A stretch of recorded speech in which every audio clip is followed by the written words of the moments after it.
Assalomu alaykum hurmatli vatandoshlar va odatdagi yangiliklarimizni boshlaymiz.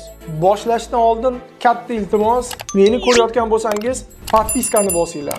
Podpiska bizning kanalimizga rivojlanishiga juda ham yordam beradi. Iltimos, shuni bosib qo'yinglar. Diqqat, tezkor xabar.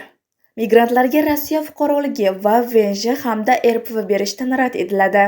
Videoni diqqat bilan oxirigacha ko'ring, bu haqda to'liq bilib olasiz.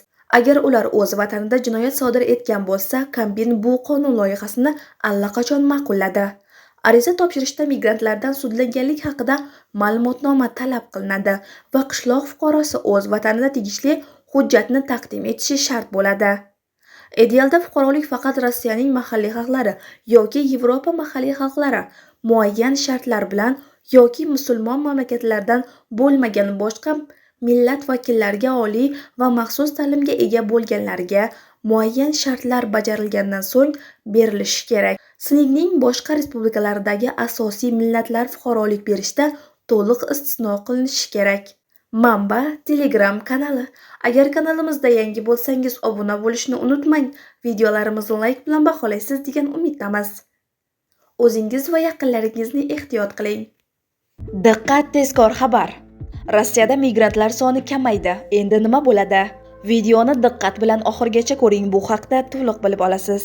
2026-yil boshiga kelib Rossiyadagi xorijiy fuqarolar soni 5,7 millionga kamaydi. 1 yil oldin bu ko'rsatkich taxminan 6,3 million edi. Bu haqda Ichki ishlar vazirligi vakili Aleksandr Pirojogin migratsiya siyosati bo'yicha konferensiyada ma'lum qildi. Uning so'zlariga ko'ra, asosiy sabablardan biri Rossiyadagi migrant bolalar sonining kamayishi. Ularning soni deyarli 4 dan 1 qismga kamaydi. 2025-yil uchun rasmiy natijalar fevral oyida e'lon qilinadi. Ichki ishlar vazirligi shuningdek, agar ota-onalar farzandlarining Rossiyada qonuniy yashash joyini rasmiylashtirmasa yoki ularga majburiy maktab ta'limini bermasa, rasmiylar ularning maktablarda qolishiga qarshi qaror qilishlari mumkinligini eslatdi. 2026-yil 28-yanvardan boshlab Ichki ishlar vazirligi va ta'lim organlari xorijiy fuqarolarning farzandlari haqida ma'lumotlar almashadigan qonun kuchga kirdi. Ichki ishlar vazirligi bola migratsiya maqsadlarida ro'yxatdan o'tkazilganda yoki ro'yxatdan chiqarilganda xabar beradi. Maktablar va kollejlar o'quvchilarning arizalari, qabul, o'qishdan tezlashtirish va rus tili test natijalari haqidagi ma'lumotlarni Ichki ishlar vazirligiga yuboradi. Mutaxassislarning fikricha, qonunlar qattiqlashishi tufayli migrantlar soni ham kamaygan. Yashash qoidalarini buzgan chet elliklar endi tezda nazorat ostidagi shaxslarning maxsus reyestriga qo'shilib, jiddiy cheklovlarga duch keladi. Masalan, bunday shaxslarga asosiy xarajatlar va jarimalarni qoplash uchun faqat 30 ming rublgacha bo'lgan bank hisoblaridan foydalanishga ruxsat beriladi. Shu sababli ko'pchilik Rossiyadan chiqib ketishga majbur bo'ladi va agar kirishni taqiqlash to'g'risida qaror qabul qilinsa, qaytishga ruxsat berilmaydi. Bundan tashqari, vizasiz kelganlarning qolish muddati qisqartiriladi. 2025-yil 1-yanvardan boshlab Rossiyada bir kalendar yilida 90 kundan ortiq bo'lishi taqiqlanadi. Ilgari bu muddat har 6 oylik davrda 90 kun edi. Manba Migrant.uz. Agar kanalimizda yangi bo'lsangiz obuna bo'lishni unutmang. Videolarimizni like bilan baholaysiz degan umiddamiz. O'zingiz va yaqinlaringizni ehtiyot qiling. Diqqat, tezkor xabar. Rossiya arzonroq ishchi kuchini qidirmoqda. Videoni diqqat bilan oxirigacha ko'ring, bu haqda to'liq bilib olasiz. Rossiyada tobora ko'proq ish beruvchilar MDHdan kelgan an'anaviy migrant ishchi kuchidan voz kechib, Janubiy va Janubi-Sharqiy Osiyodan ishchilarni yollashni boshlamoqda.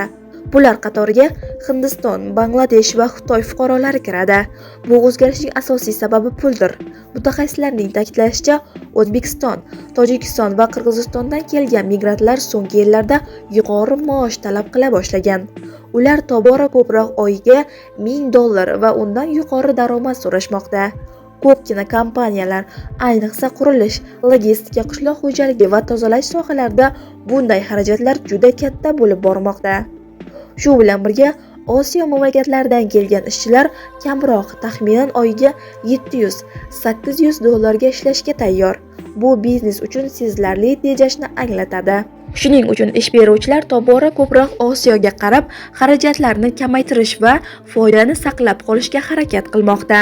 Biroq bir ishchini boshqasi bilan almashtirish ham yangi muammolarni keltirib chiqaradi.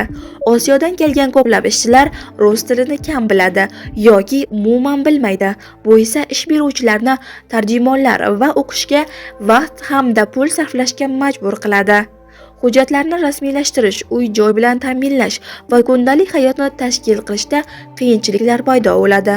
Bundan tashqari, bu ishchilarning ishga, intizomga va xavfsizlikka yondashuvi odatiy yondashuvdan farq qilishi mumkin. Mutaxassislarning fikricha, bu odatiy bozor reaksiyasi. Ishchi kuchi narxi oshganda biznes arzonroq muqobilini qidiradi. Ularning fikricha, kelgusi yillarda kompaniyalar tobora ko'proq aralash jamoalarni tashkil qiladi va turli mamlakatlardan kelgan migrantlarni ish bilan ta'minlaydi. Migrantlar uchun bu raqobatning kuchayishini anglatadi.